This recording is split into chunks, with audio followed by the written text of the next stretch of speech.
Okay, cool. And we're live. We're back. I'm actually going to be in frame this time because I didn't know I was out of frame. And that was crazy timing. That was crazy timing. For those of you guys that are like, why the fuck is this a separate episode? My alarm went off. And in the exact moment the alarm went off, a friend of ours came to say hi and let us know it wasn't working. So welcome back to part two. You were saying that a lot of men don't open up. Yeah, right. But it's like you said. I think vulnerability enables vulnerability, right? Yeah. I mean, when I was growing up, I was taught the same bullshit lie, like just you're a man, fucking man up, blah blah blah blah blah. Mm-hmm. And it was only when I started associating with people who weren't afraid to show their emotions and were actively doing it and actively encouraging me to do it that I started doing it. And then I realized me being more not emotional, but just more open. Yeah. That's definitely enabled other people to then come forward and be more open with me as well, which is obviously greatly appreciated. But Not I only mean, that, correct me if I'm wrong. Now you got stronger relationships for with those sure, people that you wouldn't have fucking for had. sure, for That's something sure, I bro. realized too. I was like, "Fuck, man! If crying means I got stronger bonds, yeah, I'm fuck a yeah, I'll cry. cry." Damn straight, bro. But yeah, so I think obviously we're talking about like in a separate circle with Frederick, we're talking about like um, well, I was talking about my experience with my dad, and one thing that I've noticed, especially in our generation, is there's a lot of men who it's not about like, oh, you're told to just man up. It's that you're not told anything. You know, like nobody really told me anything. There were men in my life who told me to man up. But they weren't my dad. You know, like Yeah. I never had that male role model to be like, this is what you should do. This is how you should do it. I mean, yeah, it does open the door to greatly increase the chances of being like, that's not what I'm going to do. I'm going to do this, this, this, and this because I've got blank canvas, haven't you? Yeah. But yeah, I think like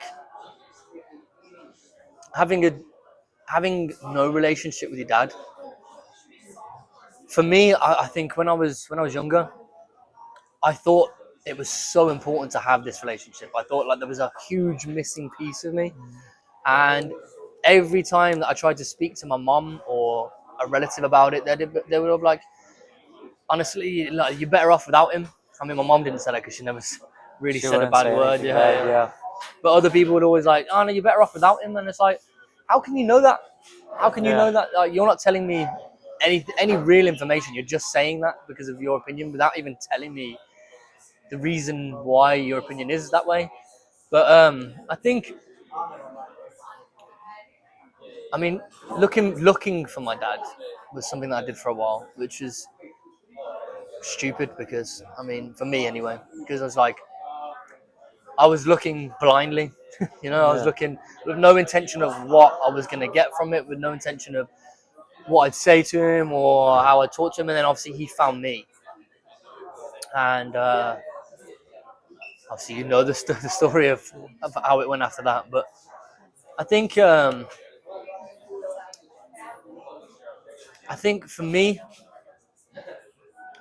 not having that male role model gave me the freedom to be like, okay, fuck, well, I can actually be whoever I want to be. There is no like influence of you should do this or you should do that, other than like watching TV and Mm-hmm. seeing stuff online. And it took me a while to realize it, but it was actually really freeing. You know, Yeah. it actually gave me the freedom to be like, oh well, I don't have this standard like you.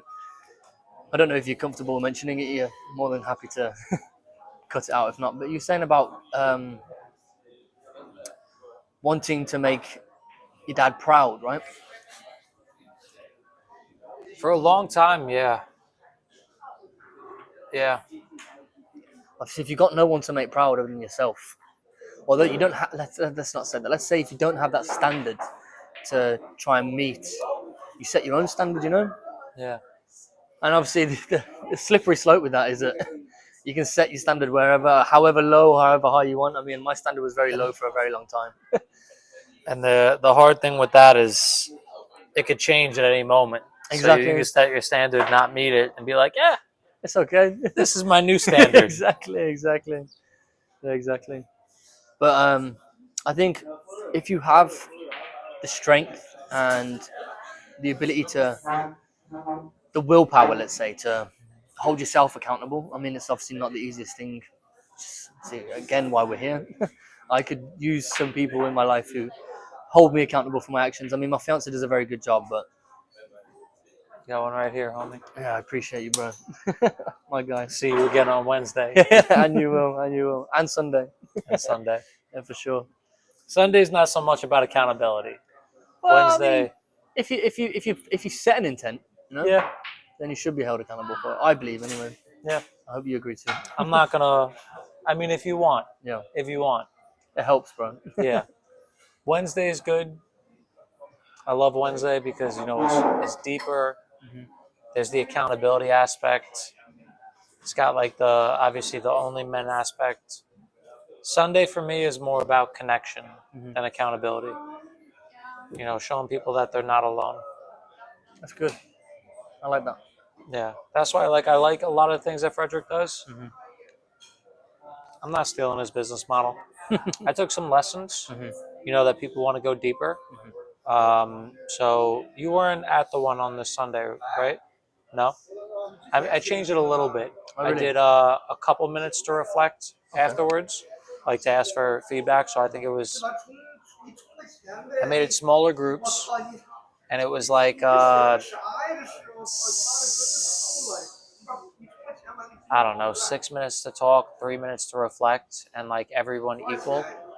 I like Frederick's style on his, and I'm leaving that. Where I think, were you the one that suggested it to him? Where it was whoever needs to talk more gets to go first. No, Cosmo. And that was Cosmo that did that. Yeah, It's a good point, though. I like it. it is. It is. So I like it. The Bali Brotherhood's like big. Things change around. They have that value to it. They're the OG group. Frederick's is much more intimate. There's the accountability aspect because we see each other every week. And then mine's more of just a connection thing and the perspective of women as well.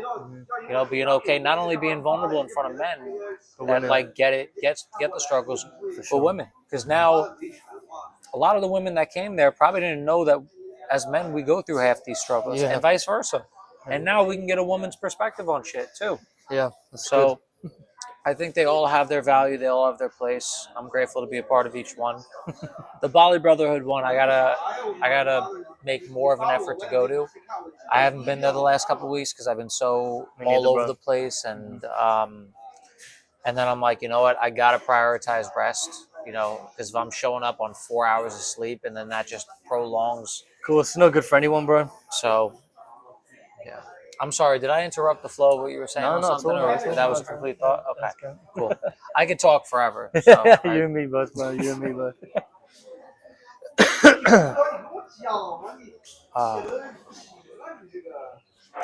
Anything else you want to touch up on?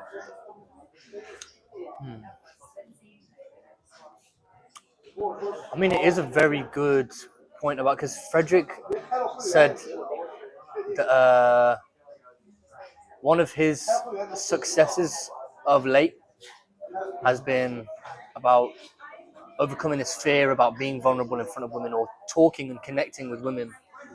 I mean, for me personally, in the past, all of my previous relationships, and I mean all of them, I haven't been able to be vulnerable. And it's not that maybe be able to is the wrong phrase, but Allowed yourself. yeah, Giving yourself exactly. permission. Yeah, exactly. I haven't given myself the permission, and I think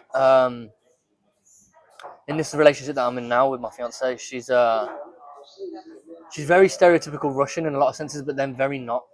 Like I've been vulnerable in front of her. I've told her things that I never would have thought I'd tell, not just anyone, but any partner, and Yeah. she's accepted them. She's Took your armor off her. yeah, exactly, bro. I took the mask off, bro. I took the fucking mask off and the armor, But I think that is something that a lot of men struggle with, Yeah. Like I see a lot of these guys, especially in Canggu, that are like big, huge units, and Yeah. they've got like perfect Instagram model fiance or girlfriend or whatever, Yeah. and I'm just like, how deep does your connection go? You know, is it just skin deep? Is it just surface level? I think so. Yeah, which is a shame to see because it's usually these big brutey men that they have the most shit going on in their heads that they're just not talking about. Yeah. But I think it's fear ultimately that controls people to not. Yeah. Because I'm in my last relationships, I've been scared to open up in fear of how they react or judgment. You know. Rejection. Exactly. Yeah. Rejection. I'm sure you've experienced something yourself, right? Experienced rejection from a lot of people, women, family.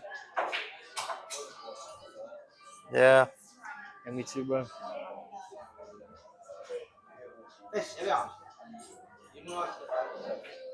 Rejection can be good.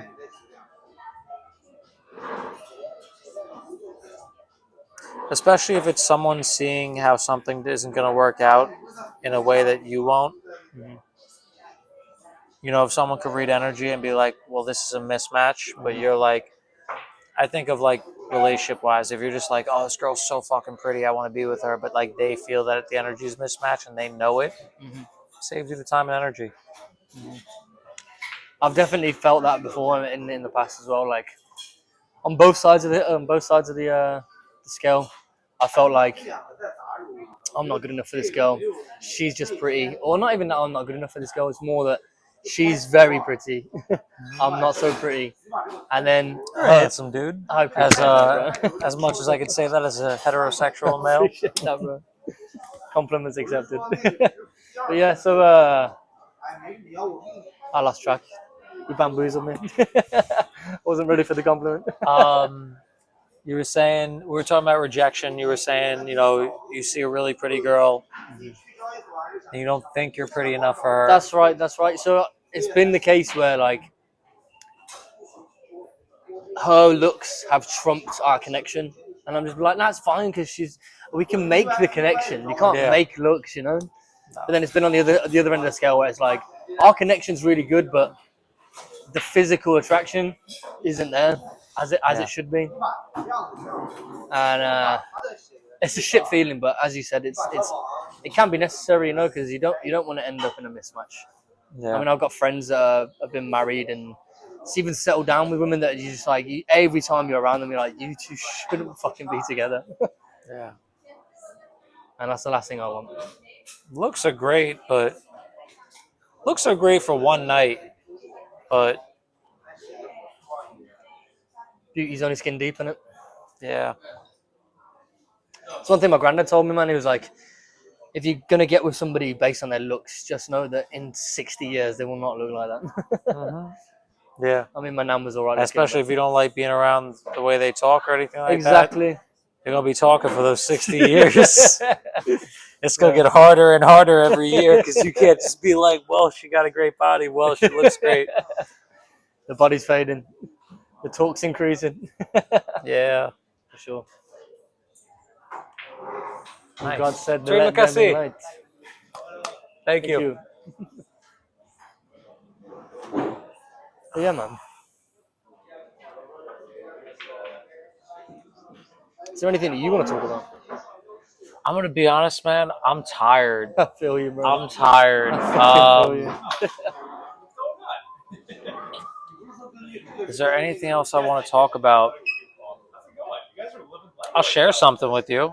On the note of being vulnerable with your woman. So I started dating a girl that I love not too long ago, and a couple of things in the background. So I've had a struggling relationship with money that I'm working on. You know, I took to heart the kind of mentality where it's like always give value, always give value, always give value, to the point where it's like it gives so much value all the time that like asking for money is like terrifying. It's like, what do you mean? Like my heart's just like, yo, give value, just keep giving value, and my brain's like, bro, like if we just keep doing that, we're not gonna have any money, and then we can't live here, and then we can't even give value anymore because we can't be. Vicious circle. So I've had this like struggle that I'm working through, and so that's some background knowledge. This past week, I've been very passionate about a lot of things. The Secrets of Masculinity I dropped. I was working on that super late one night. I've been getting the new pilot program up and running. The Let's Be Real. On top of like, I've just been so fucking busy. And most nights, Asa would come sleep with me. And like Thursday and Friday night, I was so just in the zone that like I ended up going to bed late. I didn't want her staying up, so I was just like, I would text her and be like, "Hey, I'll see you in the morning." And we train in the morning, you know. But like nighttime before bed is the time that we'd usually connect. You know, like what was the favorite part of your day, like things like that. And so we didn't do that. We didn't do a Thursday night. We didn't do a Friday night. Saturday night comes, and I'm realizing like I can't do it again. So I'm like, nah, like I care about this relationship. So I message her and I'm like, hey, tomorrow night, like let's go on a date. Yeah, It's our first date because we just started like Oh wow, first being date. official. Yeah, we just started being official. You know, Congrats, like bro. we've slowly integrated into each other's lives over the last you know, month or so, a couple of months. We met back in. Wow, we really haven't even known each other that long.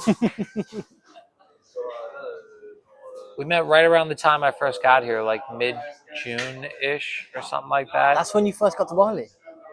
That's when I got back to Bali. I came for a month, January to February, and then went back to New York, sold my shit, came back. Yeah, so I've only been here a little bit more than 2 months. That's crazy. Yeah, so I met Asa right around when I landed. She went back to Japan for a little bit. Japanese. Yeah, she's Nice. Japanese. Yeah. Good values. Good values, man. Great energy. Like just super feminine. Lets me take the lead. Like Nice. really empowering. Really fucking empowering. And so 2 days, 2 nights back to back. I'm like, I know I can't. So I would text her. And the third night, I'm like, fuck this. So I text her. I'm like, hey, Sunday night, We're doing it. like I'm taking you on a date. Yeah. And she was like, okay. Like she always just she goes with the flow with me. She's like, okay, I'm so excited. Yeah, like, yeah. and Sunday morning we do the Let's Be Real session. We have a great time. I have some time to disconnect, you know, do my work, whatever. And I told her, I'm at my crib. I told her 6 p.m. we leave. So like, I'm learning to be okay with letting things flow, like surrendering to the universe, let things flow. So I had no fucking idea where we were gonna go. 5-10 minutes before I gotta hop in the shower to make it on time, I'm like on Google Maps and I'm like, dinner near me. Because like we've been to Canggu a couple times, the hookah lounges and stuff, but I'm like, I want to do something like a little bit more intimate. Like I live in Tabanon, so it's like with the locals. So I'm like, I was thinking maybe doing it over there. And a couple places come up, but this one restaurant by the water comes up. I can't remember the name of it, but it's got really good reviews. And I'm like, you know what? We're gonna fucking do that. Nice. We're gonna do that, man. And so we go to the restaurant by the water. It's right around sunset. By the time we get there, it's like 6:20. Sunsets in like 10 minutes. We go to the third floor. We sit down, you know, and I go to look at the menu. And this was a big moment for me.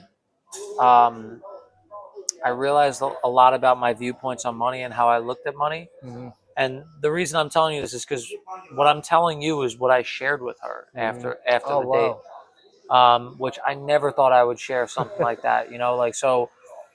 I sat down. I'm looking at the menu, and I realized something. Like I've been reading a book on money, like to download a new programming for me, and I realized something. I'm like, the first thing I look at is the price before I look at what the food is. So I got this big menu of food. Yeah, I'm like, I don't even know what the fuck I'm agreeing to. I'm just looking at the price and 700K. Fuck that. So there was something in me that was like get the most expensive thing. And like if it was something I wouldn't enjoy, like I wouldn't have gotten it. But I'm like looking at the menu, and I see like ribeye, Australian ribeye steak for like 420K. Which, like, couple things.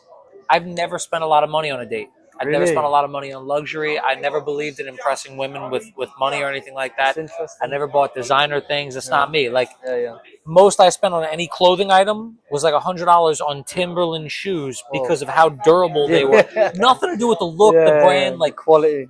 most on a date, maybe 120. So I'm like, the ribeye, I like thought about it and I'm like, you know what? Fuck this. And like, it wasn't to impress Asa. Like, she's not impressed by that stuff. You know, she's impressed by like the who I am thing. Yeah. Genuinity. Yeah. And it was like a combination of like, I wanna enjoy this moment of luxury with her. It was a moment of fuck old mentalities of like scarcity and stuff like that. So we end up ordering 2 of those steaks. We get a bottle of French wine. Nice. We get some calamari. We get coconuts, and it was a beautiful moment because like I come from the you said you were a bartender. I come from the serving industry as well for 10 years. So like I'm the type where it's like as the staff is serving me, I'm putting the plates together with your fork and knife on top of my stuff and I was like, I told myself, I'm like, you know what? Like I'm just gonna enjoy it. So you know, I got through the mental break. I said, you know what? Fuck this. I'm gonna do it, and it was nice. And I let the staff serve me. You know, like I would get low on my wine. They'd come over, pour me some wine. I'm like, shit, man. I've never lived like that. I'm the type where like I'm in tribal, getting everyone around here a glass of water to show my appreciation and serve them. Service mentality. Yeah. So you know, that was a bit. And then I get the bill, and like somehow in Bali, I spend the most I've ever spent on a fucking date, bro. It came out to like 2.4, 2.5 million. Yeah, in Bali, man. Like I've smoked shisha, 3 shishas in a session while eating while in a place for 8 hours, and my bill came out to like 900K. Where did you go? I'll find it. I gotta look on my phone. I'll tell you what it is. The rest of the menu wasn't that crazy. I literally just ordered the most expensive food, one of the most expensive steaks.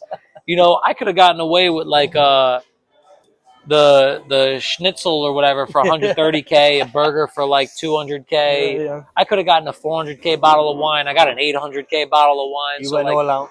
It was yeah. It was worth it, right? I wouldn't have traded it for the fucking world, man. Nice. Am I going to do it every week? No. But it was an amazing time. We got to connect. It's a treat, yeah? I told her to start using the translator more because she knows English very well, and we're able to talk.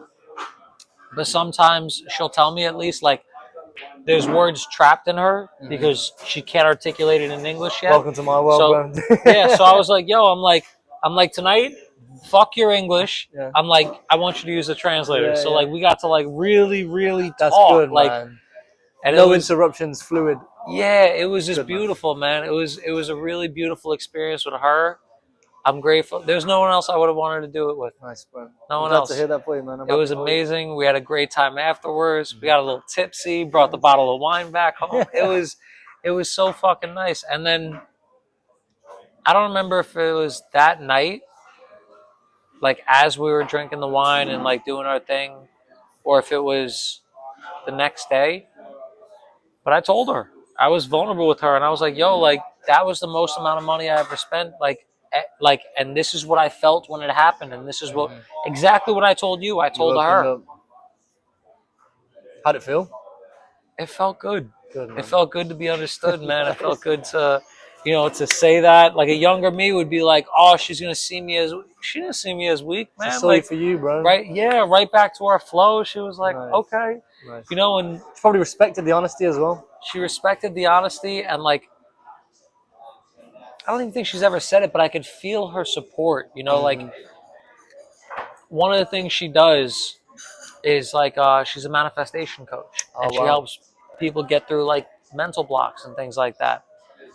And like when I first saw the videos of her on Instagram, because she does like energy work too. When I first saw the videos on Instagram, I'm like, this girl is batshit crazy. I don't know if I ever even told her that, but I'm like, she's I'd batshit hold crazy. off on that for a bit. Yeah, I mean, I don't know if she watches these podcasts. I'm about to out myself. Yeah, yeah. But then, then she did some energy work on some people I knew, and like I knew them Life-changing. before and I knew them after. Different And people. I'm like, yo, there's something to it. And then she told me some stories about what she's done and like how she's like manifested her life, and like she told me that she manifested our relationship. She told me when I told her about the money thing with the beach, she's like, I manifested that not that I would have money problems, but like she's like, I manifested that we'd be by the water. Oh, no And I'm way. like, yo, like, I mean, she could be lying to me, Yeah, but like, yeah. she's not that type. She got no reason to lie. So, like, I could feel her using her manifestation stuff to help me get through these things. That's cool, bro. And it's a beautiful synergy. You know, like other relationships, I felt like I had the weight of the world on my shoulder. Mm-hmm. And like for the first time, it's like, I got Felt a like a team. synergy. Yeah, it's a Yeah, synergy. It's a That's partnership. what I feel like now, bro. It's a beautiful feeling. Like you said, in previous relationships, it's felt like fucking do or die. Every fucking decision matters, right? But Yep. And ironically, the relationships we decide to be vulnerable in is the ones where it starts to feel like a partnership and not like, I wonder if they're related. yeah. That's cool, man. I like that for you, bro. Yeah. What's her name then? Her name is Asa. Asa. Yeah. Hopefully I'll meet her soon. You'll absolutely, if you come Sunday, she'll be there. No, I have to have a double date sometime. Yeah. That'd be nice. Just don't suggest buying the most expensive stuff until the end of the month. That's not an everyday thing, I promise. No, I'm cool going wherever. I'm usually very casual. Like I said, man, Nice. my normal date, not that I would go to like Applebee's and stuff, but to be honest, my normal date back home would be like, come over my crib for a joint and like we'll order some DoorDash. Like that would be my fucking date. That's a good date, bro. It was a fun time. Yeah. It definitely didn't lead to the kind of relationship I got now. Absolutely, bro. Absolutely. Start as you mean to go on, right? Yeah. If it starts off that way, it's not about the connection. Yeah, you're not wrong, bro. You're not wrong. Yeah. If it's cool with you, we'll end here. Yeah, man. We'll pick up our conversation another time. I'd love to have you as another guest, man.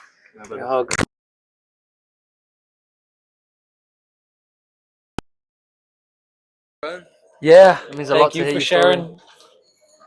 You never know who's going to watch this. I mean, it might just be 2 people on the planet, or it might someone. I mean, even if it is 2 people, it could change lives.